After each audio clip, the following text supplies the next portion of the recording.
मुसलमान महिलाएं उमड़ कर आईं और मोदी सरकार को वोट दिया, तो कहीं ना कहीं वो योगी आदित्यनाथ जी की गवर्नेंस से भी खुश थी। मुझे ऐसा लगता है कि जब आप ये सवाल मुझसे पूछते हैं ना, मेरा नाम निघत अब्बास है, अगर आप ये सोचते हैं कि ये भगवाधारी सरकार है, अगर आप खुद ये सोचते और आप इस बात को मान लेते या विश्वास कर लेते, तो शायद मेरे निघत अब्बास के पास आप आज ये इंटरव्यू लेने नहीं आते। क्योंकि ये भगवाधारी सरकार ज़रूर हो सकती है, क्योंकि भगवा हिंदुस्तान का रंग है।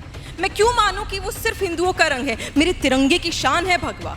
वो मुसलमानों का भी उतना ही है जितना आपका है, वो मेरा भी उतना ही है। तो क्यों सिर्फ हिंदुओं की सरकार है? ये हिंदुस्तानी मुसलमान की सरकार है, ये हिंदुस्तानियों की सरकार है। और हमें भूलना नहीं चाहिए कि जब हम हिंदुस्तानी मुसलमान की बात करते हैं ना, कि आजकल ना चुनाव होने बंद हो गए हैं, आजकल मोदी हराओ प्रतियोगिता चलती है। निखत मैम, आपका बहुत बहुत धन्यवाद मेरे चैनल के साथ जुड़ने के लिए। मैम, आज सबसे पहला सवाल मैं आगे कुछ डिटेल में लेके जाऊँ। फर्स्ट क्वेश्चन सबसे पहले ये आता है कि योगी जी अभी दिल्ली पहुँचे हैं, तो माना ये जा रहा है कि बहुत वरिष्ठ नेता से भी मिलेंगे, इसके अलावा प्रधानमंत्री से भी उनकी मुलाकात होने वाली है, जहाँ विधानसभा का चुनाव होने वाला है 2022 में। तो क्या मकसद हो सकता है, क्योंकि कोई खास वजह है इसकी? देखिए, भारतीय जनता पार्टी की ना एक आदत है कि जब भी कोई काम करना है तो उसे पूरी शिद्दत के साथ करना है, और इतनी शिद्दत के साथ करना है कि विकास में कभी कोई कमी ना आए, जनता की सेवा में कोई कमी ना आए। हम वो लोग नहीं हैं जो आखिरी में जागते हैं, हम वो लोग हैं जो हर दिन हर रात मेहनत करते हैं ताकि जनता को सेवा मिलती रहे, ताकि जनता को जनता का अधिकार और हक मिलते रहे। और यही वजह है कि विधानसभा उत्तर प्रदेश के अगले साल हैं, पर आज से ही, बल्कि आज से भी 4 महीने पहले से ही, अभी तो चर्चा हुई है, आज से ही 4 महीने पहले से ही योगी आदित्यनाथ जी हों या पूरी सरकार हो, वो शिद्दत से मेहनत में लगी हुई है कि किसी प्रकार हम फिर से एक बार जनता की सारी बातों के ऊपर खरे उतर जाए, जनता की सेवा के लिए आगे तत्पर चलते रहे। और यही वजह है कि आज फिर योगी आदित्यनाथ जी बड़े दिग्गज नेताओं से सरकार में भी मिल रहे हैं। माननीय गृह मंत्री से उनकी मीटिंग है, माननीय प्रधानमंत्री से उनकी मीटिंग है, क्योंकि ये एक तरीका होता है, इसी प्रकार आप काम करते हैं। और ये दर्शा देता है साफ जनता के सामने कि हमारी सरकार कोई वन मैन आर्मी की तरह काम नहीं करती है।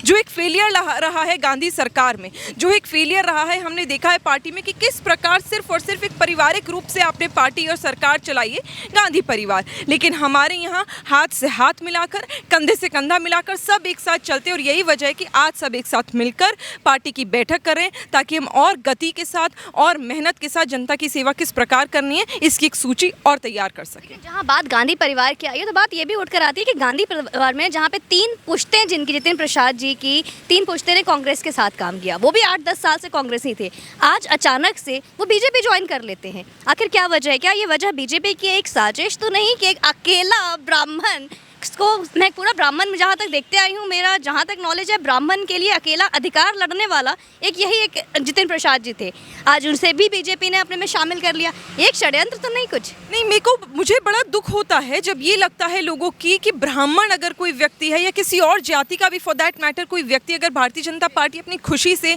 अपनी इच्छा से अगर आ रहा है और पार्टी में शामिल हो रहा है, तो लोगों को लगने लगता है अरे षड्यंत्र है। क्या आप लांछन लगा रहे हैं तमाम उन ब्राह्मण पर, उन पंडितों पर जो भारतीय जनता पार्टी में खुशहाल होकर ज्वाइन करना चाहते हैं, आगे आकर तत्पर काम करना चाहते हैं? ये बड़ी बुरी बात है।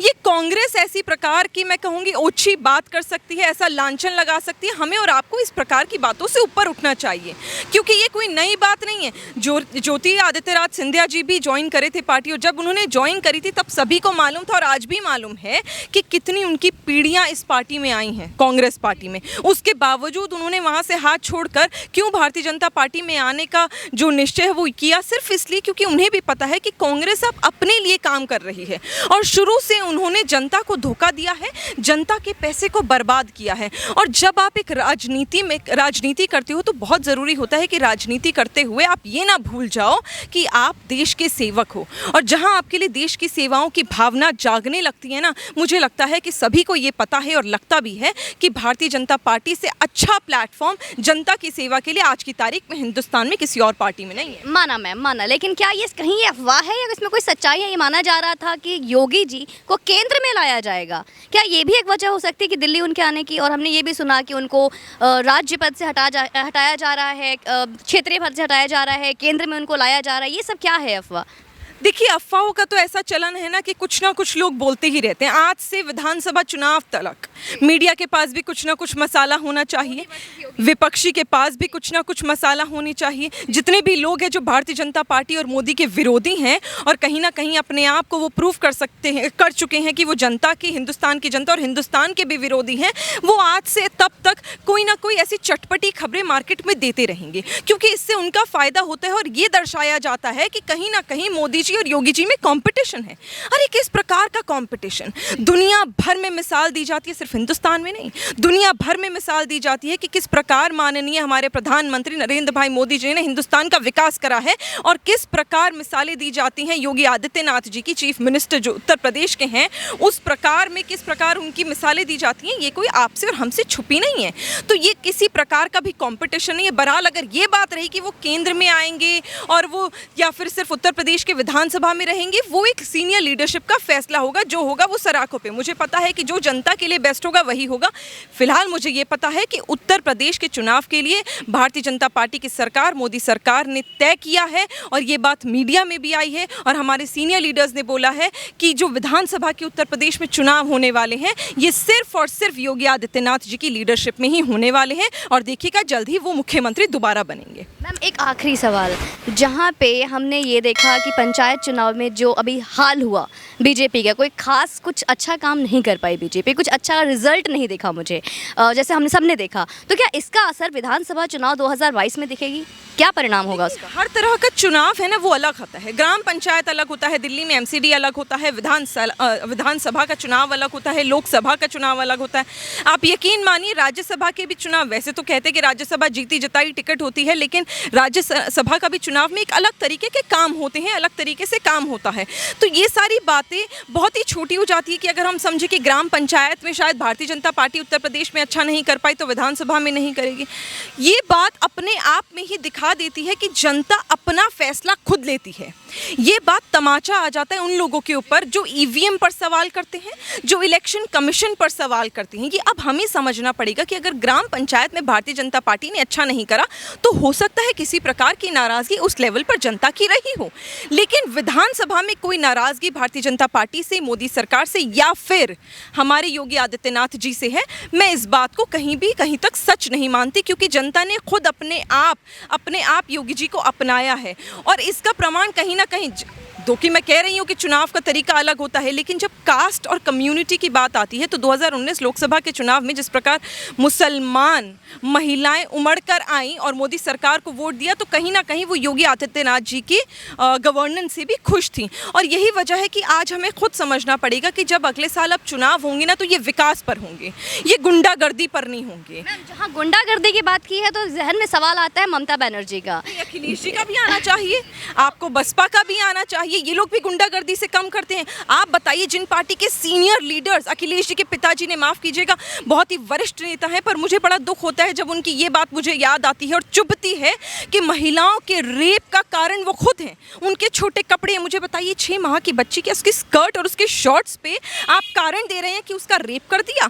और लड़कों से तो गलतियां हो जाती हैं, इतना बड़ा उन्हें मुद्दा नहीं बनाना चाहिए। क्या इस प्रकार की भाषा आपको योग्य है? क्या आपको ये शोभा देती है? तो गुंडागर्दी सिर्फ बंगाल में नहीं है, उत्तर प्रदेश में भी उतनी ही गुंडागर्दी थी। और आज प्रमाण है, हर चौराहा, हर गली, हर नुक्कड़, जहां पर योगी आदित्यनाथ जी की वजह से आज पुलिस तैनात है। और आप और हम महिला होने के बावजूद उत्तर प्रदेश में बहुत ही खुशी के साथ और बहुत ही सेफ्टी के साथ यहाँ पर घूम सकते हैं और हमें डर नहीं लगता। मैम, क्या ये गुंडागर्दी जो बंगाल में है और जो अखिलेश यादव जी जहाँ पे उत्तर प्रदेश में दिखाते हैं, क्या दोनों का संगम हो सकता है इस चुनाव में? क्या पॉसिबिलिटी है? Can you please repeat the question? ये भी सुनने में आया कि इस बार ममता दीदी का कुछ चुनाव में, जो उत्तर प्रदेश में चुनाव हो रहा है, उसमें भी इंटरेस्ट है, तो क्या ममता दीदी के चुनाव में और इधर कोई संगम होने के चांसेस है? क्या उत्तर प्रदेश तक आने वाला ये खेला? क्योंकि हमने सुना है कि खेला बंगाल से बाहर भी करने वाली हैं वो।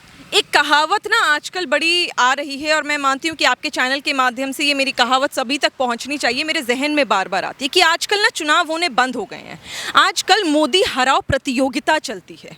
और यही वजह है कि आपके जहन में ये दिमाग आया कि शायद बंगाल से दीदी उत्तर प्रदेश के चुनाव में उतर जाए, क्योंकि आपने देखा कि किस प्रकार शिवसेना के लोग वहाँ उत्तर प्रदेश में वहाँ बंगाल में पहुंच गए थे, और किस प्रकार फार्मर्स बने जो बैठे हुए हैं मुखौटाधारी, वो भी वहाँ पर जाकर चुनाव का प्रचार करें। तो बिल्कुल आपका सही सवाल है और ये हो सकता है, मुझे इसमें कोई आश्चर्य नहीं होगा, क्योंकि ये मैं बिल्कुल मानती हूँ कि जब ये सारे विपक्ष एक साथ उमड़ कर आते हैं ना, तो इनको लगता है कि शायद अब ये ताकतवर हैं, पर ये समझते नहीं है विपक्ष तो गिने चुने हैं और जनता 135 करोड़ है और उत्तर प्रदेश की जनता 23 करोड़ है। इन्हें अपना अधिकार लेना आता है, इन्हें पता है कि इनके लिए विकास क्या है, इनके लिए डेवलपमेंट क्या है, इनके लिए सुरक्षा क्या है, इनके हक क्या हैं। जो अधिकार इन्हें नहीं मिले थे आज वो मिलने वाले हैं। जो अधिकार इन्हें इतने सालों से नहीं मिले थे वो योगी आदित्यनाथ जी ने 2017 से दिए हैं और इस अधिकार की लड़ाई निरंतर चलती रहेगी और यही वजह दोबारा मुख्यमंत्री योगी आदित्यनाथ जी ही बनेंगे, चाहे उद्धव ठाकरे खुद आ जाएं, चाहे ममता दीदी खुद आ जाएं।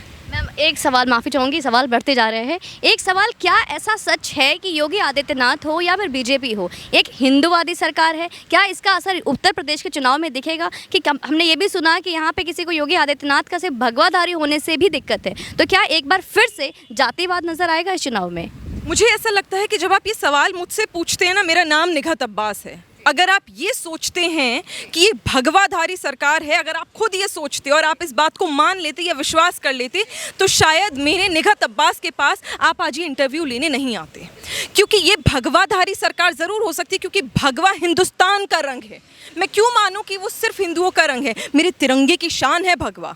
वो मुसलमानों का भी उतना ही है जितना आपका है, वो मेरा भी उतना ही है। तो क्यों सिर्फ हिंदुओं की सरकार है? ये हिंदुस्तानी मुसलमान की सरकार है, ये हिंदुस्तानियों की सरकार है। और हमें भूलना नहीं चाहिए कि जब हम हिंदुस्तानी मुसलमान की बात करते हैं ना, तो हिंदू लफ्ज़ सबसे पहले आता है, क्योंकि मेरी पहचान हिंदुस्तानी से है, मेरी पहचान हिंदुस्तान की सरजमीन से है। तो जितनी ये आपकी सरकार है उतनी ही मेरी भी सरकार है, बस हमें विश्वास करने की ज़रूरत है और कुछ नहीं। बहुत बहुत धन्यवाद मैम, बहुत बहुत धन्यवाद।